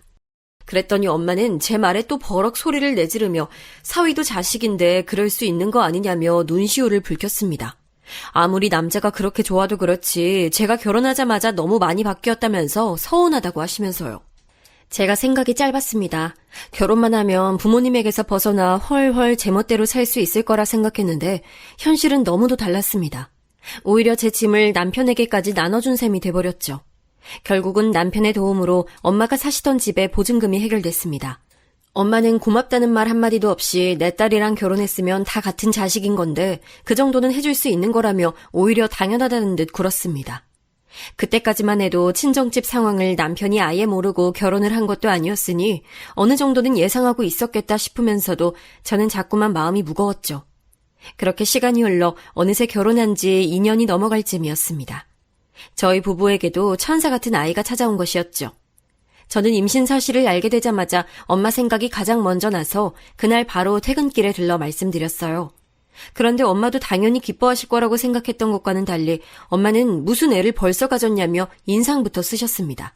축하한다는 말 한마디도 없이 말이죠. 직장은?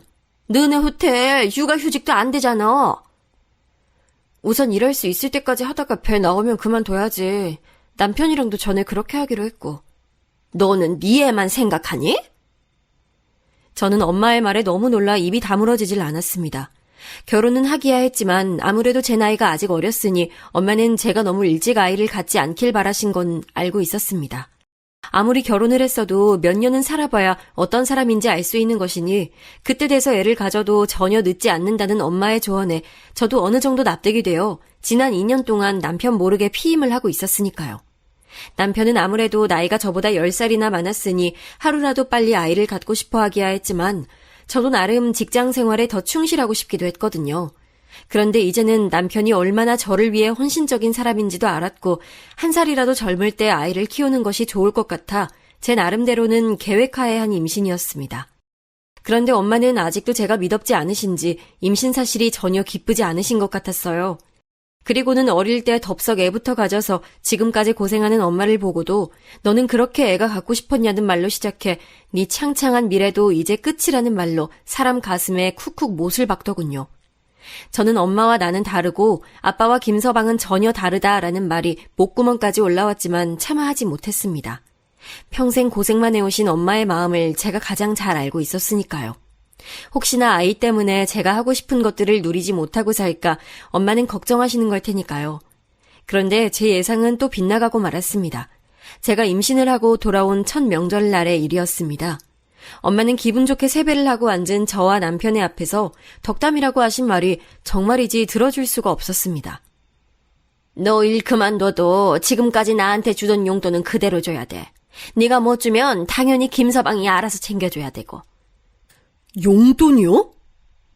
저는 말이 나오지 않을 정도로 당황해서 몸이 딱딱하게 굳어 있었고 순간 남편의 얼굴은 얼음장처럼 차가워지며 분위기가 싸해져 있었습니다. 사실 저는 남편에게 말하지 않은 비밀이 또 있었습니다. 결혼 이후에도 남편 모르게 어머니에게 생활비를 따로 드리고 있었어요. 많은 금액은 아니었지만 그래도 얼마 되지 않는 제 월급에서 매달 따로 드리고 있었으니 남편은 놀랄 만한 일이었지요. 남편은 나름대로 저희 친정에 잘하고 싶어 엄마를 뵐 때마다 따로 용돈을 자주 드렸거든요. 반면 결혼 전부터 저희에게 많은 도움을 주셨던 시댁에서는 용돈은커녕 멀다는 이유로 자주 찾아뵙지도 못하고 있었으니 충분히 남편은 속상할 만한 일이었습니다. 저도 처음부터 남편을 속일 생각은 아니었습니다. 당연히 저도 결혼을 해서 독립했으니 그 전처럼 친정에 할 수 없다는 걸 저도 잘 알고 있었어요. 그런데 엄마는 결혼 전만큼은 아니어도 자식으로서의 도리는 당연히 해야 한다면서 식을 올린 그달부터 금액을 정해 제게 생활비를 보내라고 하시더라고요. 저도 처음엔 고민이 많았습니다. 이게 맞는 일인가 싶어서요. 하지만 결혼 전에는 저와 엄마 둘이 함께 번 돈을 가지고 생활하시던 엄마가 아무래도 생활비가 줄어들었으니 힘든 게 당연하다 싶었어요. 저도 물론 남편 몰래 계속 드릴 수는 없다는 걸 알고 있었고 제가 아이를 갖게 되면 어머니에게도 잘 얘기 드릴 생각이었습니다. 하지만 제 모든 얘기가 남편의 입장에선 변명으로밖에 들리지 않는 건 당연한 일이었죠. 그날 이후 남편은 제게 실망이 이만저만이 아닌 것 같았어요. 돈 얘기만 나오면 까칠하게 굴었죠. 제 월급은 제 맘대로 다 쓰면서 자신이 번 돈도 모자라 결혼 전에 모아둔 돈까지 왜 자기 마음대로 쓰지도 못하게 하냐면서 화를 내더라고요. 그게 어떻게 같아. 자기 부모님은 두 분이 워낙 사이가 좋으시니까 모르겠지만 우리 부모님은 달라. 여자 혼자 아이 키우는 게 얼마나 힘드셨겠어. 지금 그걸 말이라고 하는 거야? 저도 제 말이 타당하지 않다는 건 누구보다 잘 알고 있었습니다. 더군다나 제가 가장 사랑하는 남편에게 저희 엄마처럼 말하고 싶진 않았죠. 그런데 정말 어떻게 된 일일까요? 핏줄이라는 건 정말 어쩔 수 없는 걸까요?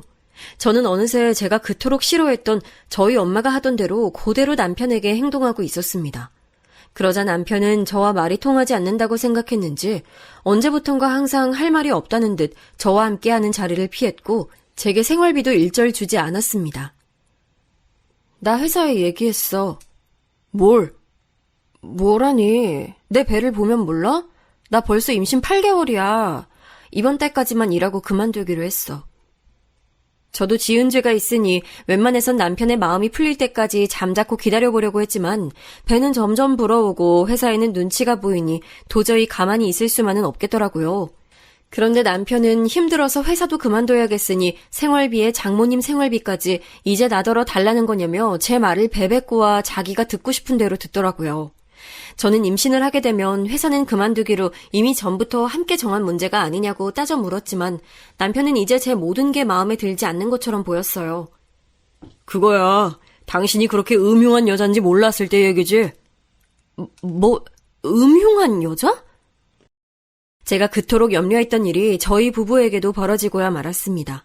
저와 남편, 우리 부부도 결국 저희 부모님처럼 어느새 냉랭해져 있었죠. 한 집에 함께 살고야 있었지만 남편은 제 눈도 마주치질 않았고 집에는 밤늦게 들어와 정말 잠만 자고 출근을 했습니다. 쉬는 날이면 뭐가 그렇게 바쁜지 아침 일찍 나가 역시나 늦은 밤이 돼서야 돌아왔어요. 처음엔 이게 다 제 잘못이라고만 생각했지만 남편의 무관심이 길어지면 길어질수록 저도 참기 힘들더라고요. 제가 돈이 많아서 친정에 매달 몇백만 원씩 갖다 바친 것도 아니고 제가 쓸 돈 아껴서 그래봐야 제 한 달 용돈도 안 되는 정도의 금액이었는데 제가 그렇게까지 잘못한 건가 싶더라고요. 그래도 곧 있으면 아이도 태어나니 남편도 막상 아이가 생기면 다시 전처럼 저를 대해줄 거라는 기대감이 남아있었습니다. 하지만 딸아이가 태어나서도 남편은 여전히 냉랭했습니다. 아이를 사랑하고 돌보는 일이야 최선을 다했지만 제게는 무심하게 굴었죠. 안 그래도 하루 종일 혼자 집에서 아이만 돌보는 일에 점점 지쳐가고 있었는데 남편에게조차 인정받지 못하고 위로받지 못하고 있으니 아무런 의욕도 생기질 않았어요. 저는 점점 집안일도 하지 않고 남편 식사도 챙겨주지 않았습니다. 물론 하고 싶은 마음도 없었지만 제가 남편에게 할 수 있는 최소한의 시위였죠. 그랬더니 어느 날 밤 남편이 제게 얘기를 하자고 하더라고요. 그러더니 잠도 제대로 자지 못하고 씻지도 못해 엉망이 된 제 앞에서 이혼 서류를 떡하니 내밀었습니다. 이까진 일로 지금 이혼하자는 거야? 이까진 일? 이건 사기 결혼이나 다름이 없어. 저는 남편의 달라진 모습에 도저히 어떻게 해야 할지 판단이 서질 않았습니다. 제가 생각했던 행복은 아주 사소한 것이었습니다. 저만 바라보고 사랑해주는 사람과 오순도순 서로를 위하고 힘이 돼주면서 오랫동안 함께하는 것이었죠. 그런데 남들에게는 너무도 당연하고 쉬워 보이기만 하는 그 일이 왜 저에게만은 허락되지 않는 걸까요? 그리고 며칠 뒤 무슨 일인지 저희 아버지에게서 웬일로 전화가 왔습니다. 잘 지내냐고 물으시며 벌써 손녀가 태어난 지도 100일이 지났는데 이제서야 제 몸은 좀 어떤지 물으시더라고요. 저는 그래도 오랜만에 아버지 목소리를 들으니 하루 종일 우울했던 마음이 좀 가라앉는 것 같아 오랜만에 아버지에게 이런저런 얘기를 하며 아이 키우는 게 이렇게 힘든 줄 몰랐다며 투정도 부렸습니다. 그리고 아버지에게 아이 사진도 잔뜩 보내드렸죠. 그러자 아버지는 이렇게 못난 아비가 낳았는데도 그래도 제가 잘 자라줘서 고맙다고 하시며 김서방에게 잘하라고 하시더라고요. 저는 아버지나 엄마한테 좀 잘하라며 볼멘 소리를 해대기야 했지만 그래도 오랜만에 아버지와 얘기를 나눈 것만으로도 어쩐지 마음이 놓였습니다. 제 마음이 조금 너그러워져서일까요? 그날 이후 남편의 행동도 어딘가 달라져 있었습니다. 이혼 얘기도 꺼내지 않을 뿐더러 집에도 일찍 들어와 제 걱정도 해주더라고요. 저는 부부싸움은 칼로 물베기라고 했으니 저희도 위기를 잘 넘겼나 보다 싶어 마음을 좀 놓고 있었습니다. 그리고 이제 이 이상은 제가 상처받을 일이라고는 없을 줄 알았죠. 그런데 아주 제 가슴에 대못을 박아버릴 만한 사건이 저를 기다리고 있었습니다. 갑자기 집에 찾아오신 엄마가 다급한 목소리로 김서방을 찾아댔습니다. 제가 아직 남편이 들어오지 않았다고 하자 엄마는 큰일 났다며 바닥에 주저앉아 울먹거리셨어요. 왜 그래? 무슨 일인데? 네 아버지 또 사고 쳤어. 저는 아버지가 어디 사고 치는 게 하루 이틀 일이냐 애써 너스레를 떨었지만 어쩐지 엄마의 표정이 이번 일은 분명 심상치 않아 보였습니다. 아버지는 제멋대로 사업을 벌여놓은 것도 모자라서 주변 사람들한테 투자 목적으로 받은 돈까지 다 날리게 되자 결국은 사채까지 손을 벌려 엄마가 일하는 식당까지 웬 깡패 같은 놈들이 들이닥쳤답니다. 아빠는 지금 어디 있는데? 지가 다 알아서 해결한다는데 그 인간이 언제 한번 지 손으로 해결한 적이 있었니? 자신이 다 알아서 책임진다는 말도 안 되는 큰 소리는 쳐놓고 아버지는 연락도 받지 않고 있다며 엄마는 노발대발하셨습니다. 앞으로 어떻게 하냐면서요. 저는 제품에 새근새근 잠들어 있는 딸아이의 얼굴을 가만히 들여다보았습니다. 도대체 이 일을 어떻게 해야 할지 몰라서요. 김서방한테 전화해봐. 언제 오는지. 엄마는 애꿎은 김서방만 찾고 있었습니다. 저는 김서방이 와도 전혀 달라지는 거 없으니 기대하지 말라고 말했습니다. 왜 방법이 없어? 네 오피스텔 있잖아. 저는 오늘은 또 왜 그 오피스텔을 안 찾나 했습니다. 이제는 오피스텔이 아니라 아파트가 된 것도 모르고 말이죠. 저는 우선 놀라 더 정신없어지신 엄마를 애써 진정시키고 내일 다시 이야기하자고 했습니다. 제가 어떻게 된 상황인지 자세히 좀 알아보고 연락드리겠다고요. 그날 밤 남편이 들어오는 소리를 듣고도 저는 모르는 척 방에서 나오지 않았습니다. 이제야 남편과의 사이가 좀 나아졌다고 생각하고 있었는데 또 내일이면 그에게 비밀이 생겨버릴 테니 도저히 아무렇지 않은 얼굴로 남편을 대할 수 없을 것 같았습니다. 저는 다음 날 아침이 되자마자 그 길로 아이를 안고 은행에 가 제 명의로 되어 있는 아파트를 담보로 대출을 받았습니다. 그리고 엄마가 말한 사채업자 사무실로 찾아갔죠. 그런데 생각지도 못한 일이 일어나 있었습니다. 건물 앞에 익숙한 차 한 대가 세워져 있더라고요. 바로 제 남편의 차였습니다. 여보? 남편은 저를 보자마자 놀라 바로 조수석을 바라보더라고요. 제 눈도 남편의 시선을 따라 조수석으로 향했습니다. 아빠! 남편의 차 조수석에는 다름 아닌 저희 아버지께서 타고 계셨습니다. 저는 아버지를 발견하자마자 차로 다가가 이게 도대체 어떻게 된 일인지 따져 물었습니다. 정말 이제는 하다하다 사채까지 손을 댄 게 사실이냐고요.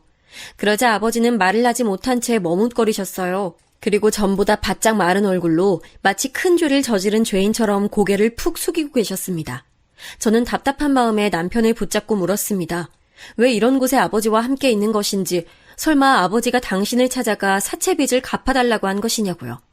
그러자 남편은 조금 당황한 듯 보이는 얼굴로 제 어깨를 감싸며 아버지와 이야기를 해야 할 것 같다고 하더라고요. 저는 아버지와 둘만 남아 어떻게 된 일인지에 대해 이야기를 나눴습니다. 그런데 몇 년 만에 얼굴을 마주하고 앉은 아버지의 이야기는 정말이지 믿을 수가 없었습니다.